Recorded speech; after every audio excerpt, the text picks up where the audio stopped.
Hi, Tenure Committee.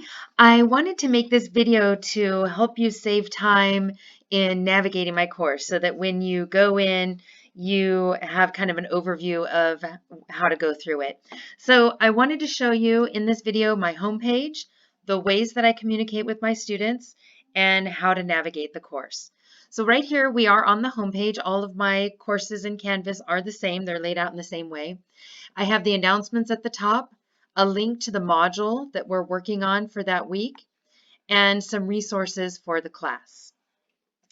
So like I tell my students, the best way to navigate my course is through the modules.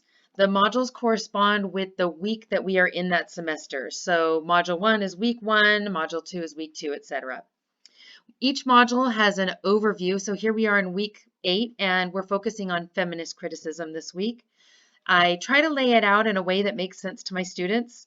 It starts with a module overview that is very brief. I do also give an announcement each week to go over what we're going to be doing. So the overviews are fairly brief. If you wanted to see any of my lectures, those are the author and then biography. So this Emily Dickinson biography is a lecture about Emily Dickinson. And I do have several of them, so you could look at whichever ones that you like. I have the Sophocles biography here, so that's another lecture video. The Charlotte Perkins Gilman biography, that's another video, and so on. The announcements I send out, if you go to announcements, I send out an announcement every Friday that gives an overview of what we will be doing starting on Monday of the next week. So the announcement that I sent out for week 8, it gives an overview of the discussion. I let them know what type of discussion we're going to have. So for example, this week we're having a small group discussion.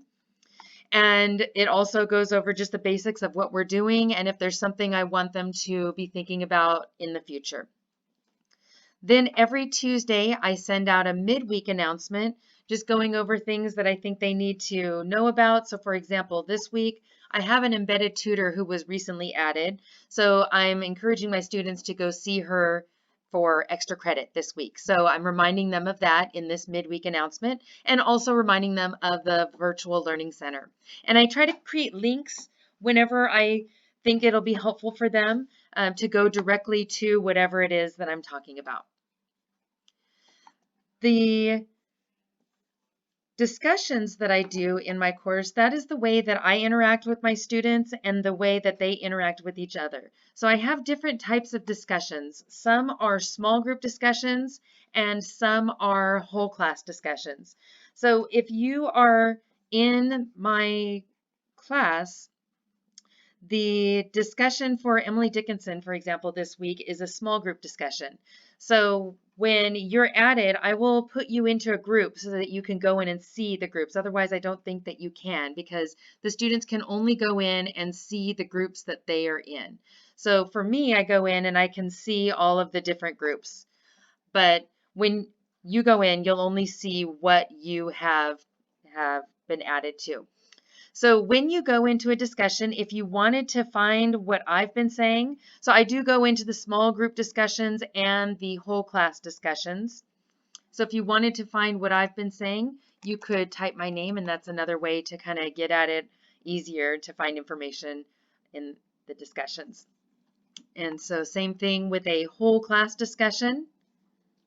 Let me just go to any of the whole class discussions that we've done.